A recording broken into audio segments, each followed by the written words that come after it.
Welcome back to my channel. আজকের আলোচনার বিষয় হলো একজন কর্মপরায়ণ জাতক বা জাতিকার জন্মছক থেকে কিভাবে কনফার্মেশন পাওয়া যাবে যে সেই জাতক বা জাতিকাটি সরকারি চাকরির পরীক্ষায় সফলতা অর্জন করবে।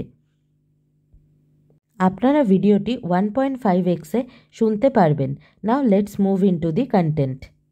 সরকারি চাকরিতে নিশ্চিত সফলতার জন্য আমরা মূলত তিনটি চার্ট বিচার করে থাকি। প্রথম হলো সর্বাপেক্ষা উল্লেখযোগ্য D1 চার্ট, D9 চার্ট এবং D10 চার্ট। আমরা কর্মভাব সাধারণত দশম ভাব থেকে দেখে থাকি, কিন্তু ষষ্ঠ ভাব এবং একাদশ ভাবের যদি সমন্বয় সাধন হয় সেই ক্ষেত্রে নিশ্চিত রূপে বলা যেতে পারে যে সেই জাতক বা জাতিকা গভর্নমেন্ট এক্সামের পরীক্ষায় অবশ্যই সফলতা লাভ করবে। এই ষষ্ঠ ভাবপতি যদি একাদশভাবে অবস্থান করে, অথবা একাদশ ভাবপতি যদি ষষ্ঠভাবে অবস্থান করে, অথবা ভাবপতিদের মধ্যে যদি নক্ষত্রগত বিনিময় হয়ে থাকে এবং এই কম্বিনেশন যদি D1 চার্ট, D9 চার্ট এবং D10 চার্টে একইভাবে ক্রিয়েট হয়ে থাকে, তাহলে নিশ্চিত রূপে বলা যেতে পারে সেই ব্যক্তিটি অবশ্যই সরকারি চাকরিতে সফলতা লাভ করবেই। দ্বিতীয় সূত্র হিসাবে আমরা দেখতে পারি লগ্নপতি, দশমপতি এবং একাদশপতির সমন্বয় কিভাবে তৈরি হচ্ছে চতুর্থপতি, পঞ্চমপতি অথবা নবমপতির এবং নবম ভাবের সাথে।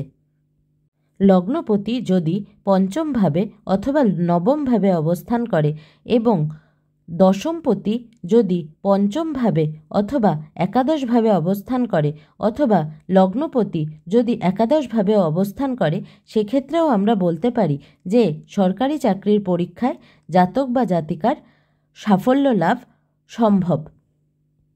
এই সমস্ত কিছুর পূর্বে কনফার্ম করতে হবে যে জাতক জাতিকার জন্মছকে সূর্য এবং চন্দ্রের অবস্থান কেমন রয়েছে। সূর্য সাধারণত সেন্ট্রাল গভর্নমেন্টকে নির্দেশ করে এবং জাতক বা জাতিকার পিতা এবং পিতৃস্থানীয় ব্যক্তিদের নির্দেশ করে। ঠিক সেইভাবেই জন্মছকে চন্দ্র মাতা এবং মাতৃতুল্য ব্যক্তিত্ব, তার সাথে সাথে স্টেট গভর্নমেন্টকেও রিপ্রেজেন্ট করে। তাই অবশ্যই যাচাই করে নিতে হবে যে অ্যাসপারেন্ট পরীক্ষা দিচ্ছে সেই অ্যাসপারেন্ট যদি সেন্ট্রাল গভর্নমেন্টের পরীক্ষা দেয়, তাহলে জন্মছকে অবশ্যই সূর্যের বলবান হওয়া অত্যন্ত জরুরি, এবং যেই জাতক বা জাতিকা স্টেট গভর্নমেন্টের পরীক্ষা দিচ্ছে সেই ক্ষেত্রে তার চন্দ্রের অবস্থান বলি হওয়া অত্যন্ত প্রয়োজন। এই গেল বেসিক অ্যাস্ট্রোলজিক্যাল বার্থ চার্টে মেইন আমরা কী সূত্র ধরে এগোলে আমরা কনফার্মেশন নিতে পারবো যে জাতক বা জাতিকার সরকারি চাকরিতে সাফল্য রয়েছে। তার পাশাপাশি বাড়ির বাস্তুতেও একটু নজর রাখা অত্যন্ত প্রয়োজন, কারণ বাড়ির বাস্তুতে যদি প্রবলেমেটিক থাকে সেই ক্ষেত্রে জাতক বা জাতিকা যতই চেষ্টা করুক না কেন সাফল্য আসা খুবই কষ্টকর। নজর রাখতে হবে বাড়ির পূর্ব দিক, অর্থাৎ যেটা সূর্যের দিক বলে আমরা মনে করি, সেই পূর্ব দিকে কোনো বাস্তুদোষ থাকবে না। বাড়ির দক্ষিণ পশ্চিম কর্নার, যেটাকে সাধারণত নৈঋত কোণ বলা হয়, নৈঋত কোণ মানুষের গৃহের স্টেবিলিটিকে নির্দেশ করে, সেই ক্ষেত্রেও সেই স্থানে কোনো বাস্তুদোষ থাকা চলবে না, এবং যদি বাস্তুদোষ থেকে থাকে অবশ্যই সেই জাতক বা জাতিকার জীবনে স্ট্রাগল নিয়ে আসবে। এইভাবে বেসিক কিছু রুলস আপনারা যদি নিজের ছকে যাচাই করে নেন, তাহলে আপনারা নিজেরাই নিজেদের ক্যারিয়ার সম্পর্কে একটি সুস্পষ্ট ধারণা পাবেন।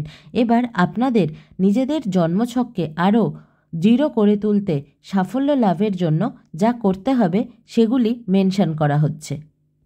অবশ্যই নিজের পিতামাতার সাথে সুসম্পর্ক বজায় রাখবেন। তার পাশাপাশি নিজের মামার বাড়ি অর্থাৎ ষষ্ঠ স্থান মামাকে নির্দেশ করে, তাই মামার সাথে সুসম্পর্ক বজায় রাখা অত্যন্ত প্রয়োজন। যাদের জন্মছকে সূর্য সুস্থানগত এবং দিকবলি, তারা তামার গ্লাসে জল খাওয়া শুরু করবেন, এবং যাদের জন্মছকে চন্দ্রের অবস্থান দৃঢ় এবং চন্দ্রও দিকবলি, তারা অবশ্যই রূপোর গ্লাসে জল খেতে শুরু করবেন। এতে সূর্য এবং চন্দ্র দৃঢ় হবে এবং আপনাদের সাফল্য সহজেই দিতে পারবে। প্রতিদিন তামার পাত্রে জল ভরে নিয়ে তাতে সামান্য লাল চন্দন, জবা ফুল এবং দুর্বঘাস সাথে সামান্য চাল মিশিয়ে সূর্য প্রণাম করবেন। তাতে আপনাদের সূর্যগ্রহ শক্তি লাভ করবে এবং আপনাদের তাতে জীবনে চলার পথে অনেক সুবিধা হবে।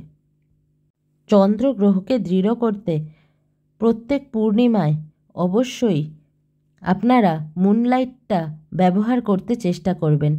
মুনলাইটে অন্ততপক্ষে 10 থেকে 15 মিনিট হাঁটাচলা করবেন এবং চন্দ্রদেবের ধ্যান করতে অবশ্যই চেষ্টা করবেন। আপনারা ওম সুম সোমায় নমঃ এই মন্ত্রে 108 বার চন্দ্রদেবের ধ্যান করলে চন্দ্রদেব দৃঢ় হবে এবং আপনাদের সফলতা দিতে সক্ষম হবে।